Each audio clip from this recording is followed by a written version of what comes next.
Assalamualaikum warahmatullahi wabarakatuh. Nama saya Siti Himatul Aulia, NIM 53030200002. Program Studi Ilmu Hadis kelas A. Dalam video ini saya akan menjelaskan sedikit materi tentang Nuzulul Quran sebagai tugas UTS mata kuliah Ulumul Quran yang diampu oleh Pak Dosen Farid Hasan. Nuzulul Quran. Yang menjadi poin pertama dalam Nuzulul Quran adalah bagaimana pengertian dari Nuzulul Quran.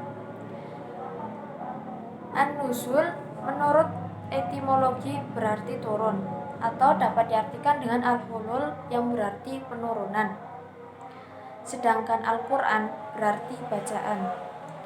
Menurut istilah, Nuzulul Quran berarti ilmu yang mengkaji tentang turunnya Al-Quran.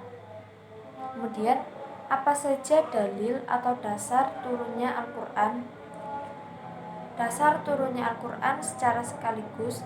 Yang pertama terdapat dalam Quran surat Ad-Dukhan ayat 3 yang berbunyi, Bismillahirrahmanirrahim, Inna anzalnahu fi lailatin mubarakatin.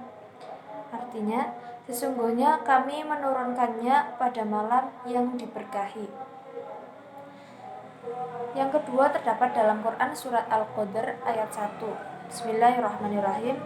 Inna anzalnahu fi lailatul qadr. Sesungguhnya kami telah menurunkan Al-Quran pada malam Lailatul Qadar. Ayat lain terdapat dalam Quran surat Al-Baqarah ayat 185.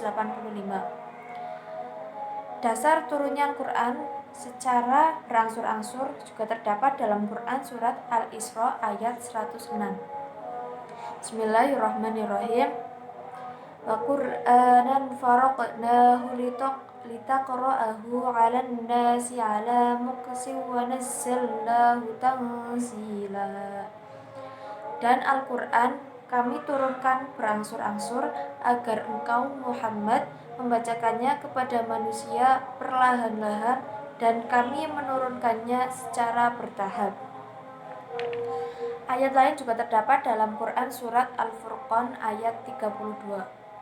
Selanjutnya, bagaimana tahapan turunnya Al-Quran? Al-Quran diturunkan dalam 3 tahapan. Yang pertama, Al-Quran diturunkan oleh Allah secara sekaligus ke Lauhul Mahfuz. Tahapan pertama ini dapat kita lihat dalam Quran surat Al-Buruj ayat 21 sampai 22. Bismillahirrahmanirrahim. Bal huwa Qur'anun Majid fi lauhim mahfuz. Bahkan yang didustakan mereka itu ialah Al-Quran yang mulia, yang tersimpan dalam Lauhul Mahfuz. Lauhul Mahfuz di sini adalah tempat azali yang tertulisnya segala sesuatu, baik yang ada maupun yang belum ada. Kemudian tahapan kedua, Al-Quran diturunkan dari Lauhul Mahfuz ke Baitul Izzah atau langit dunia. Ini dapat kita lihat dalam Quran surat Al-Qadr ayat 1 yang berbunyi, Bismillahirrahmanirrahim. Inna anzalnahu fi lailatul qadr. Sesungguhnya kami telah menurunkan Al-Quran pada malam Lailatul Qadar.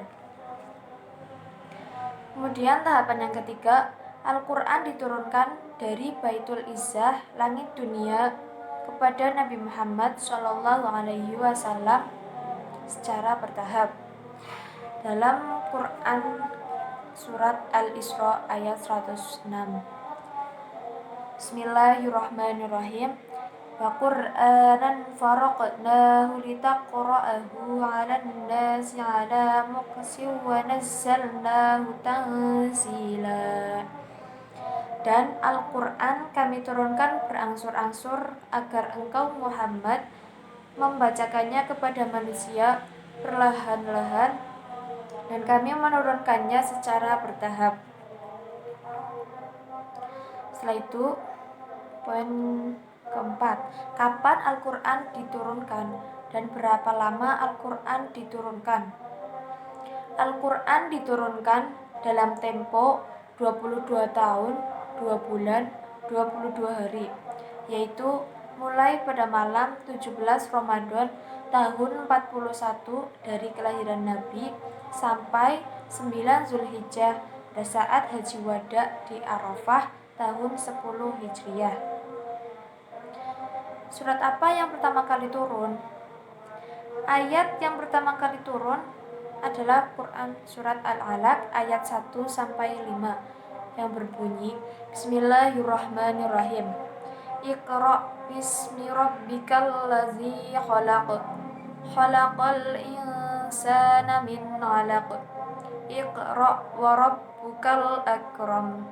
Alladzi 'allama bil qalam. 'Allamal insana ma lam ya'lam. Artinya, bacalah dengan menyebut nama Tuhanmu yang menciptakan. Dia telah menciptakan manusia dari segumpal darah. Bacalah, dan Tuhanmu lah yang maha pemurah, yang mengajar manusia dengan perantaraan kalam. Dia mengajar manusia apa yang tidak diketahuinya. Quran Surat Al-Alaq ayat 1-5.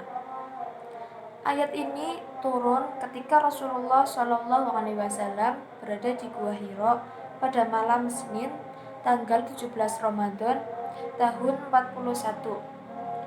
Malam turunnya Al-Quran pertama kali di malam Lailatul Qadar, yaitu suatu malam kemuliaan penuh dengan keberkahan. Kemudian, surat apa yang terakhir kali diturunkan? Surat yang terakhir kali turun adalah Quran Surat Al-Ma'idah ayat 3. Bismillahirrahmanirrahim. Al-yawma akmaltu lakum dinakum wa atmamtu alaikum ni'mati wa raditu lakumul islama dina.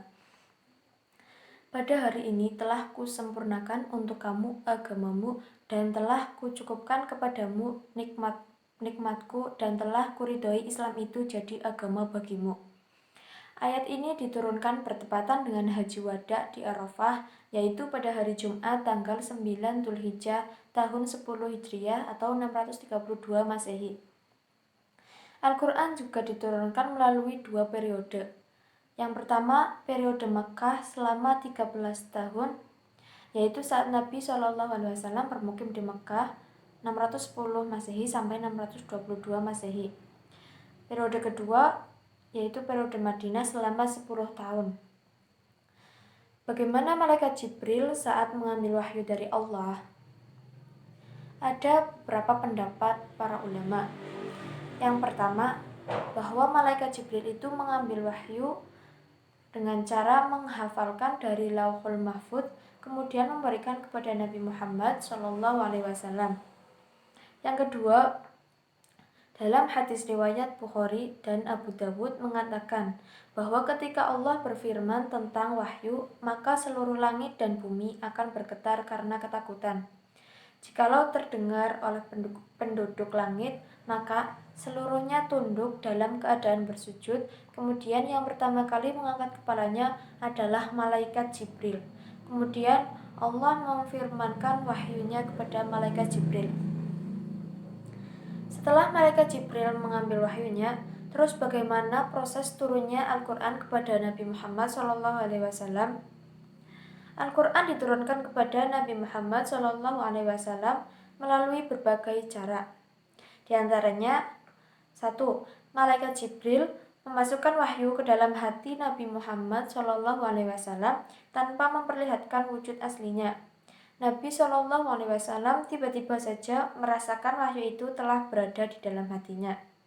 Proses ini dapat dilihat dalam Quran Surat Asy-Syu'ara ayat 192 sampai 194. 2. Malaikat Jibril datang kepada Nabi seperti manusia biasa, menyerupai laki-laki dengan mengucapkan kata-kata di hadapan Nabi SAW. Yang ketiga, wahyu turun kepada Nabi Muhammad SAW seperti bunyi gemerincing lonceng.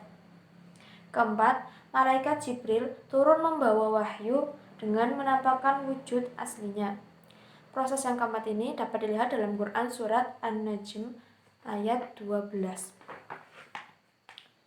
Dan terakhir, apa sajakah hikmah yang diturunkan dari Al-Quran secara sekaligus dan secara berangsur-angsur? Pertama, Al-Quran diturunkan secara sekaligus memiliki dua hikmah, yaitu untuk meninggikan derajat Al-Quran dan derajat orang-orang yang diturunkan kepadanya. Kedua, untuk menyamakan antara Rasulullah SAW dengan nabi-nabi lainnya, di mana kitab-kitab tersebut diturunkan secara sekaligus. Kemudian kelebihan dari nabi adalah dengan adanya Al-Quran diturunkan secara bertahap. Hikmah dari diturunkannya Al-Quran secara berangsur-angsur yaitu menguatkan atau meneguhkan hati Rasulullah SAW. 2. Tantangan dan mukjizat. 3. Mempermudah hafalan dan pemahaman Nabi Muhammad SAW. 4. Kesesuaian dengan peristiwa-peristiwa dan pentahapan dalam penetapan hukum. 5. Mengetahui nasikh dan mansukh. 6. Sebagai bukti yang pasti bahwa Al-Quran itu diturunkan dari sisi yang mulia, yang maha bijaksana dan maha terpuji. Demikianlah sedikit penjelasan tentang materi nuzulul Quran yang saya pahami. Kurang lebihnya mohon maaf. Wallahul muwaffiq ila aqwamit thoriq. Wassalamualaikum warahmatullahi wabarakatuh.